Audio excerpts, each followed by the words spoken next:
Sir, आज मैं इस सदन में ये मांग रखता हूं कि जैसे इंडियन वोटर के पास राइट टू इलेक्ट है, वैसे ही राइट टू रिकॉल भी होना चाहिए। अगर देश का मतदाता अपने नेताओं को हायर कर सकता है तो वो नेताओं को फायर करने की शक्ति भी उसे मिलनी चाहिए।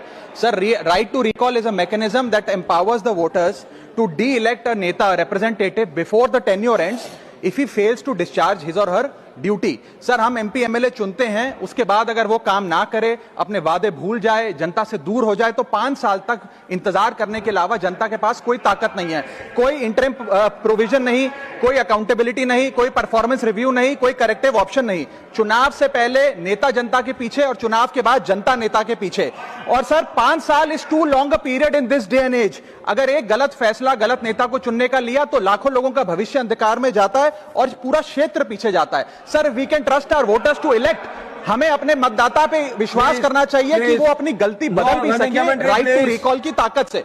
Sir, let me clarify that right to recall is not a weapon against politicians. It is an insurance policy for democracy.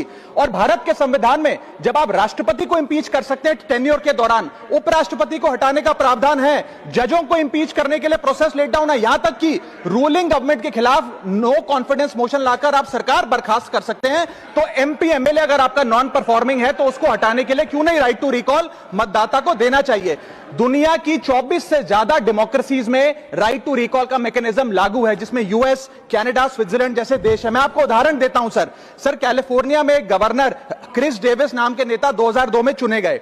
उनके कार्यकाल में मैसिव पावर कट हुए, एनर्जी क्राइसिस हुआ, बजट की मिसमैनेजमेंट और गन शूटिंग की वारदातें हुई। उसके चलते 1.3 मिलियन कंस्टिट्यूएंट्स ने एक पिटीशन साइन करके दी कि इन्हें रिकॉल किया जाए। वहां के चुनाव आयोग ने रिकॉल वोट कराया 7 अक्टूबर 2003 को और 55% मतदाताओं ने वोट किया कि इस नेता को बर्खास्त किया जाए। ग्रे डेविस को हटाया गया और आर्नल्ड श्वार्ज़नेगर को वहां पे गवर्नर बनाया गया। सर, मैं बता दूं कि हिंदुस्तान में भी इसका प्रेसिडेंट है।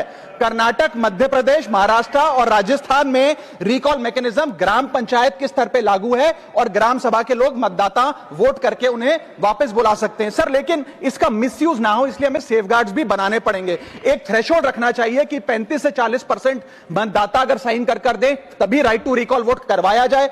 नेता को 18 महीने के लिए परफॉर्मेंस पीरियड देना चाहिए, कूलिंग ऑफ पीरियड, जिसमें उसे ना हटाया जाए। स्पेसिफिक ग्राउंड्स फॉर रिमूवल होने चाहिए ताकि फ्रिवलेस ग्राउंड्स ना हो और रिकॉल कम से कम 50% वोटों के बाद हो। ऐसा होगा तो पार्टियां भी ऐसे लोगों को टिकटें देंगी जो परफॉर्मर्स हो, ना कि नॉन परफॉर्मिंग एसेट, और भारत की डेमोक्रेसी मैच्योर होगी, सिटीजन एम्पावरमेंट बढ़ेगा and recall will give the voter the power to fix that right now. Sir,